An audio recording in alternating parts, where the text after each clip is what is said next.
Friends, आज का जो हमारा टॉपिक है वो है unit number 5 that is developmental biology.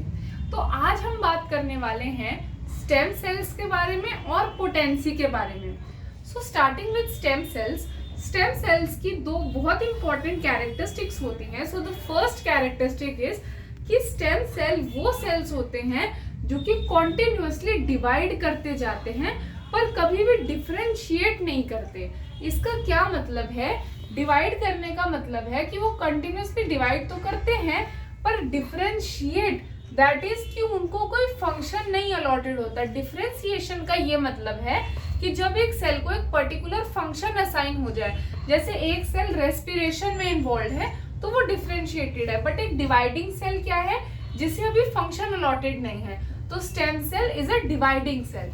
Second property is जब भी स्टेम सेल डिवाइड होता है तब वो एक तो डॉटर स्टेम सेल बनाता है और दूसरा बनाता है डिफरेंशिएटेड सेल। अगर हम देख सकते हैं कि स्टेम सेल, जैसे स्टेम सेल का नंबर n है, वो डिवाइड हुआ तो उसने एक स्टेम सेल बनाया, एक डिफरेंशिएटेड बनाया, तो हम देख रहे हैं कि स्टेम सेल का नंबर मेंटेन्ड है।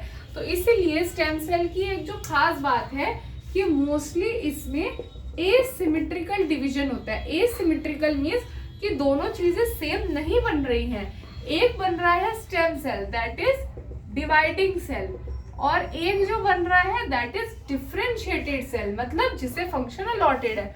फॉर एग्जाम्पल, जैसे कि अगर ये मसल बनाने वाला है फ्यूचर में तो उसको पहले से उसका फंक्शन पता है, तो एक डिफरेंशिएटेड बनेगा और एक डिवाइडिंग बनेगा। तो ये है स्टेम सेल की दो important characteristics. Talking about potency का मतलब होता है पोटेंशियल। जैसे हम अगर अपने टर्म्स में बात करें तो हम देखते हैं कि हाँ, हमारे अंदर इतना पोटेंशियल है, हम ये कर सकते हैं या हम इस लेवल तक कुछ काम कर सकते हैं। Similarly cells on the basis of their potency can be classified into 4 types: totipotent, pluripotent, multipotent and unipotent.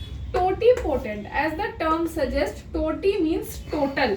एक ऐसा cell which can form all the cell types, मतलब जब वो डिवाइड करेगा ना तो वो आपकी बॉडी में हर पॉसिबल सेल बना सकता है।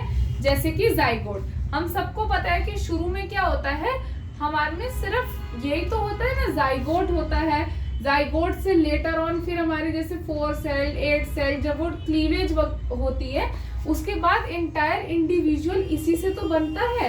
तो zygote up to 8 cell stage और more appropriately 4 to 8 cell stage एक टोटिपोटेंट सेल है। सिमिलरली विथ प्लेनेरिया कि उसका हर सेल टोटिपोटेंट है, मींस वो सारे सेल्स बना सकता है।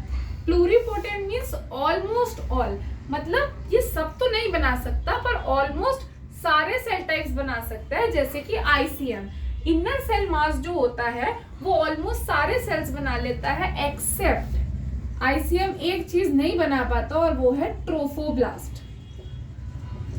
Talking about multipotent, it can form few cells, मतलब ये ना सिर्फ थोड़े बहुत सेल टाइप्स ही बना पाएगा।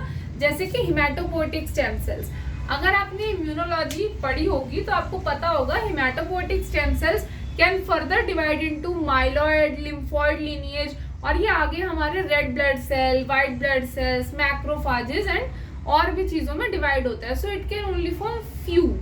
यूनिपोटेंट क्या होता है? जो सिर्फ सिंगल सेल लाइन ही बना पाएगा, जैसे जर्म सेल्स, जैसे in case of male germ cells sperm हो गए, in case of female germ cells ओवा हो गया।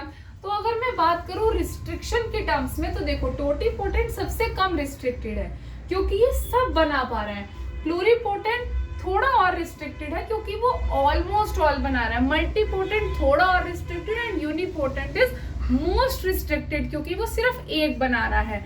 सो I hope you like this video. Thank you.